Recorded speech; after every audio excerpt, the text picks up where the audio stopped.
Bill Simmons joining us now. How good is that video, Billy? Is Reggie Miller just on your show every day? How does that work? No, every week. He, okay. Depending on his schedule, he just stops by. Okay. Yeah. It was so the Bird thing 9 days before McHale had 56 on the Pistons, and I think Bird felt like he left something on the table. Like he could have gone for 60. I think he even said after the game he should have gone for 60. He would have had it.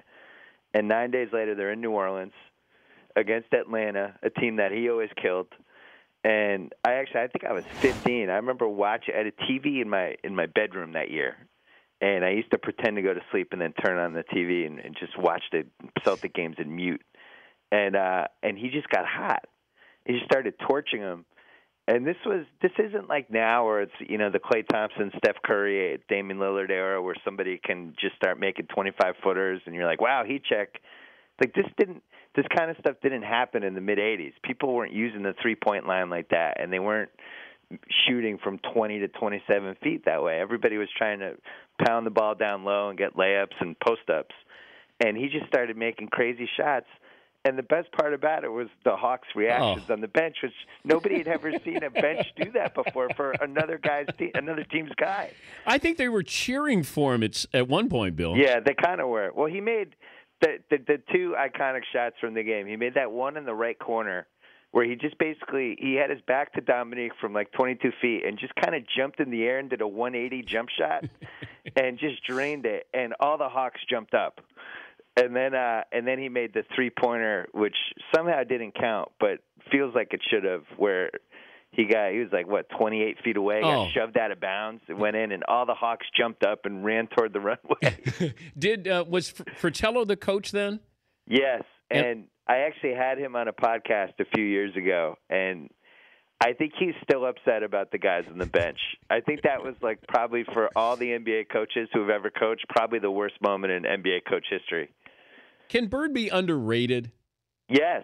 I actually, we have all these advanced metrics now, and they're interesting. I think they tell us a lot of stuff. They're very helpful in a lot of ways. In some ways, people can maybe read too much into the numbers, but it's amazing how Bird's advanced numbers have kind of improved his case.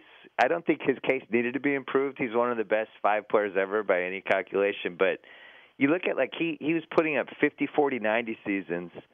He was putting up, 27, 10, and 7. And in the playoffs, his numbers were better. He's certainly one of the best passers ever.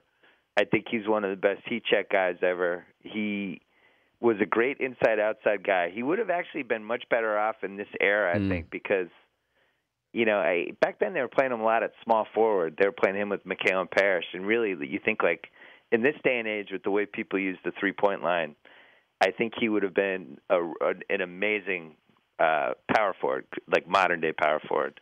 And I also think he would have used the three-point line, as a real weapon. Back then, he kind of used it as like an exclamation point, dagger, jam the knife into your heart kind of weapon, but not during the actual games. They rarely shot threes. I think one year he led the league. He made like 41% of his threes, but I think he only took like 90. And now I think in this day and age, he probably would have taken like 500 a season, right? Is he still, at this point, is he better than LeBron? Now, obviously, LeBron has more time, more to play and add to his resume. Yeah, it's tough. I mean, this was my big question when I was doing my book, which I spent 3 years on, and I'm trying to rank these guys, right? I'm trying to build this NBA pyramid and rank the guys from 100 to 1. And the case against Bird is pretty simple. He really only had a 10-year run. Mm-hmm. He went, his rookie year was 79-80. Through 87-88 is one of the best 9-year runs anyone's had. It's really, it's him and Russell and Wilt and Magic and LeBron, and that's about it. But he got hurt, and he missed the whole season in 88-89. Came back in 90, wasn't quite the same, and then had 2 more years where he was really, really banged up. But if you look at his stats, he was playing with a back brace. He had this back brace. He looked like Ralph Macchio in Karate Kid 3 with this giant back brace. And he was still putting up 20 a game and making 50% of his shots. He couldn't move. Like, he was crippled. And then he was done. So it was basically a 13-year run. And the reason I mention this is LeBron is now, he was the 2004 draft, so this is year 11 for him. So he's already played more great seasons than Bird did, and I think he was a little more durable. And I just think if you're talking about the greatest forward of all time, assuming LeBron stays healthy for 2-3 more years, I'm the biggest Bird fan there is. Even I would have to admit, man, crap. I think LeBron took the title. But if I said modern day and we just ranked players on one season, the greatest individual seasons of their career. So if it's Mike, if it's Magic, I'm taking Wilt out of this.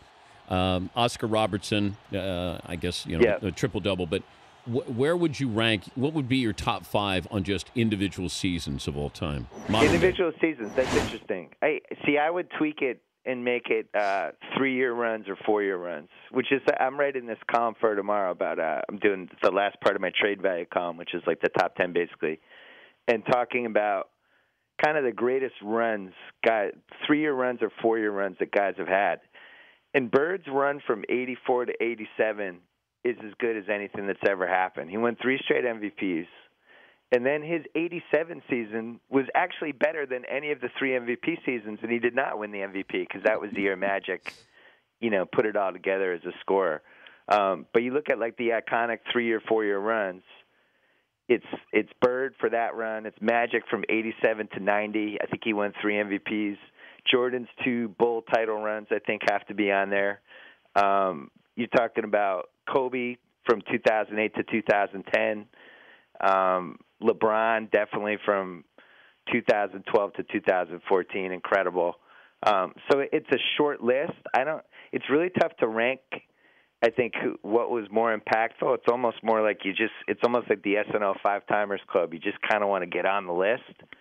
And I think his 84 to 87 run has to rank way up there. 3 straight MVPs is incredible. Have you ever ranked the worst teams to play for an NBA championship? The worst teams to play for a title, no, but I think the 2007 Cavs might be number one. Well, I'm thinking that team was horrible. Well, so was the 76ers with Iverson.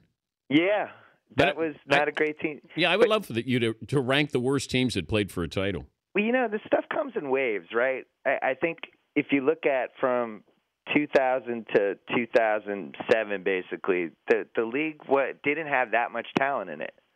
I think the talent kind of ebbs and flows, and you look at what happened in the 90s when the contracts went crazy, and you had a lot of guys who just didn't reach their potential. I always call it the too much too soon era, basically, because it was like Glenn Robinson, Weber, Derek Coleman, Kenny Anderson. These guys should have been all-time guys, and none of them made it. So I think during that 2000 to 2007 stretch, there are just a lot of shaky teams, and now the league is much stronger. And you look at a team like Golden State, and their top 9 guys, their rotation, versus that 2007 Mavs team that won, I think, 67. That team had like Devian George playing minutes, and Josh Howard was the second best guy in the team. Like, it's no contest. This Warriors team now is so much more talented than any of those teams in the mid-2000s. I think right now we're in a talent boom. Hey, good to visit with you. Thanks for joining us on short notice. Enjoy your Larry Bird highlight reel there. Yeah, happy Larry Legend Day, Dan. I'm going to celebrate by hitting a jumper falling out of bounds. Absolutely. Do it right now. Thank All right, you. take care. All right, Billy. Bill Simmons from ESPN.